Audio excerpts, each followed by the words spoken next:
If you want to create a shared folder in OneDrive, I'll walk you through the fastest and easiest way to do it step by step.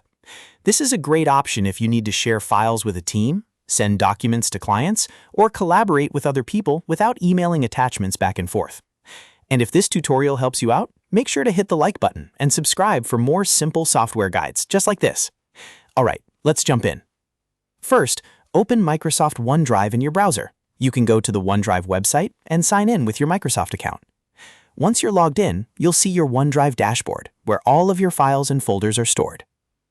Now look at the top of the page and click Create. This is where OneDrive lets you make new items like folders or documents. From the menu that appears, choose Folder. This tells OneDrive that you want to create a new folder rather than upload a file or create another type of item. Next, type in a name for your folder. Try to use a clear and simple name so it's easy for you and others to recognize later. For example, you might name it Project Files, Team Documents, or Client Share. After entering the name, click Create. Once the folder is created, you should see it appear in your OneDrive file list. Select the new folder by clicking on it. This is important because you need to open the sharing options for that specific folder, not for something else in your storage. With the folder selected, click Share at the top. This opens the sharing settings, where you can decide who should be able to access the folder. OneDrive usually gives you a couple of choices here. You can select anyone with the link, which means anyone who gets the link can open the folder, or you can choose specific people if you only want certain users to have access. After that, choose the permission level. If you want people to simply open and look at the files, select Can View.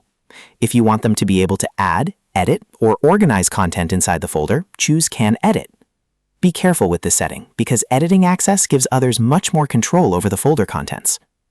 If OneDrive asks you to confirm the settings, click Apply. This saves the permissions you selected and prepares the shared folder link or invitation. Now you can either enter email addresses directly or click Copy Link. If you choose email addresses, type in the people you want to invite and send the invitation. If you choose Copy Link, you can paste that link into a message, email, chat, or any other place where you want to share it. Once the link or invitation is sent, the folder is officially shared in Microsoft OneDrive. The people you invite will be able to access the folder based on the permissions you chose, and they can start viewing or editing the files right away. And that's it. You've now created a shared folder in OneDrive. It only takes a few clicks, but it can save you a lot of time when working with teams, sharing projects, or organizing files online. If this video helped you, please give it a like and subscribe so you don't miss the next tutorial. Thanks for watching, and I'll see you in the next one.